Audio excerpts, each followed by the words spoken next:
తెలుగు ప్రజలందరికీ ఉగాది శుభాకాంక్షలు తెలియజేసుకుంటూ నిజంగానే ఈరోజు రాష్ట్రంలో ఉన్న నిరుద్యోగులకు పెద్ద పండగ ఉగాదిగా నారా లోకేష్ గారు జాబ్ క్యాలెండర్ని అనౌన్స్ చేయడం జరిగింది. ఉగాది సందర్భంగా జాబ్ క్యాలెండర్ విడుదల చేసిన నారా లోకేష్ గారికి మొదటగా కృతజ్ఞతలు కూడా తెలియజేసుకున్నాం. ఈరోజు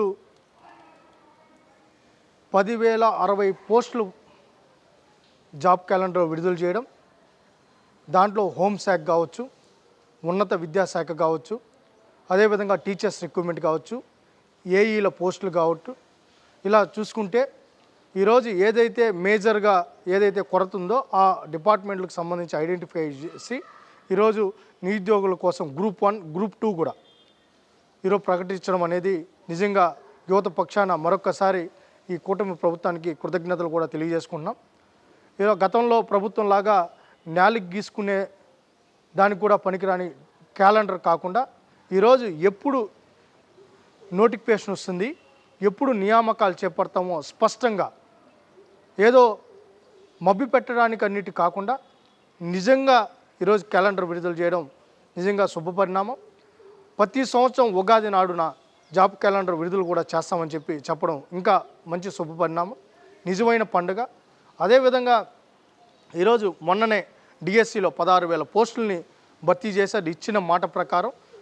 దాంతోపాటు ఈరోజు ఈ జాబ్ క్యాలెండర్ కానీ ఇంకా ఏవైతే డిపార్ట్మెంట్లు ఉన్నాయో ఆ డిపార్ట్మెంట్లో ఎప్పటికప్పుడు నియామకాలు చేసుకుంటూనే ముందుకెళ్తామని కూడా స్పష్టంగా చెప్పడం జరిగింది. రాష్ట్ర వ్యాప్తంగా నిరుద్యోగులందరూ కూడా ఆనందం వ్యక్తం చేస్తున్నారు. నిరుద్యోగులకు కూడా మేము ఒకటే అప్పీల్ చేస్తున్నాం, మీరు దీని మీద బాగా ప్రిపేర్ అవ్వాలి, ప్రిపేర్ అయ్యి మీరు అనుకున్నది సాధించాలని.